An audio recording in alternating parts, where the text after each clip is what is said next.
దక్షిణాది సినీ సామ్రాజ్యం ఒకే వేదికపైకి చేరింది. 4 భాషల కళాకారులు, వేలాది మంది అభిమానులు, వెండితెర వెలుగుల మధ్య కేరళ తీరం మురిసిపోయింది. సినీ ప్రపంచంలో అత్యంత ప్రతిష్టాత్మకమైన 70వ ఫిల్మ్ఫేర్ అవార్డ్స్ సౌత్ వేడుక కొచ్చి వేదికగా అట్టహాసంగా జరిగింది.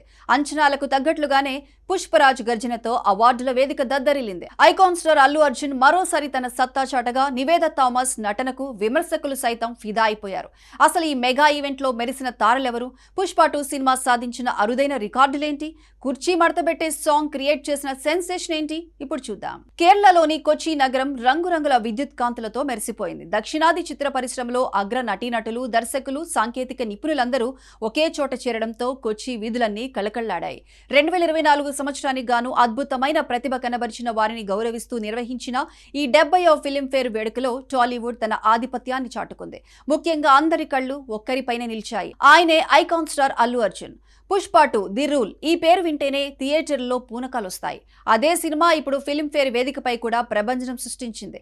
పుష్పరాజు పాత్రలో తన అద్భుత నటనతో ప్రేక్షకులను మెప్పించిన అల్లు అర్జున్ కు ఉత్తమ నటుడు పురస్కారం వరించింది. ఈ అవార్డులో బన్నీ ఒక అరుదైన రికార్డును తన ఖాతాలో వేసుకున్నారు. ఇది ఆయన కెరీర్లో 7వ ఫిల్మ్ఫేర్ అవార్డు. మెగాస్టార్ చిరంజీవి తర్వాత అత్యధిక ఫిల్మ్ఫేర్ అవార్డులు అందుకున్న రెండో టాలీవుడ్ హీరోగా అల్లు అర్జున్ చరిత్ర సృష్టించాడు. స్టేజ్ మీద ఆయన అవార్డు అందుకుంటుంటే కొచ్చి హాల్ మొత్తం జై పుష్ప అంటూ మార్మోగిపోయింది. కేవలం నటనలోనే కాదు, సినిమా మేకింగ్ లో కూడా పుష్ప 2 క్లీన్ స్వీప్ చేసింది. ఈ చిత్రాన్ని అద్భుతంగా తెరకెక్కించిన లెక్కల మాస్టర్ సుకుమార్ కు ఉత్తమ దర్శకుడు అవార్డు దక్కింది. అలాగే పుష్ప 2 చిత్రం ఉత్తమ చిత్రంగా నిలిచి తన రారాజు పాలనను చాటుకుంది. ఇక ఈ సినిమాకు ప్రాణం పోసిన Devi Sri Prasad best music director గా నిలిచి తన మ్యూజికల్ మాంత్రికాన్ని మరోసారి నిరూపించుకున్నారు. రామకృష్ణ మోనికల ప్రొడక్షన్ డిజైన్ కూడా అవార్డును సొంతం చేసుకుంది. మరోవైపు ఉత్తమ నటి విభాగంలో నివేద థామస్ తన సత్తా చాటారు.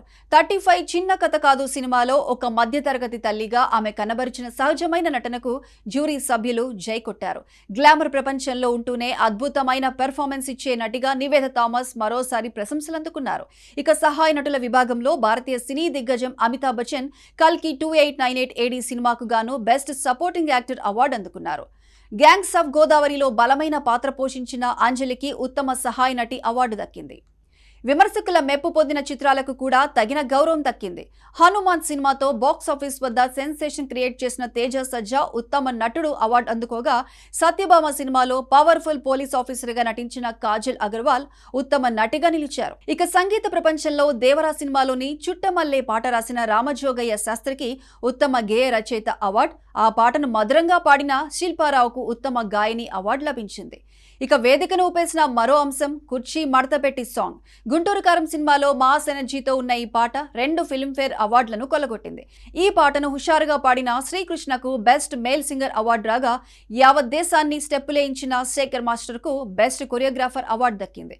దీంతో కుర్చీ మడతపెట్టి సందడి కొచ్చిలో కూడా గట్టిగానే వినిపించింది. కొత్త తరం నటీనటులు కూడా ఈ వేదికపై మెరిశారు. కమిటీ కుర్రోళ్లు సినిమాతో సందడి చేసిన Sandeep Saroj best debut male award అందుకోగా, అదే సినిమాను అద్భుతంగా డైరెక్ట్ చేసిన యాదవ్ వంశీకి బెస్ట్ డెబ్యూ డైరెక్టర్ అవార్డు లభించింది. గమ్ గమ్ గణేష సినిమాతో అలరించిన నయన్ సారిక ఉత్తమ డెబ్యూ నటిగా నిలిచారు. సైన్స్ ఫిక్షన్ వండర్ కల్కి 2898 AD చిత్రానికి పనిచేసిన Nitin Jihani Chaudhary best production design అవార్డును పంచుకున్నారు. మొత్తానికి 70వ ఫిల్మ్ఫేర్ అవార్డ్ సౌత్ వేడుక తెలుగు సినిమా వైభవాన్ని చాటి చెప్పింది. పుష్పరాజ్ గర్జన నుండి చిన్న సినిమాల గొప్పతనం వరకు ప్రతి ఒక్కటి ఆ రాత్రి ప్రశంసల జల్లులో తడిసి ముద్దయ్యాయి.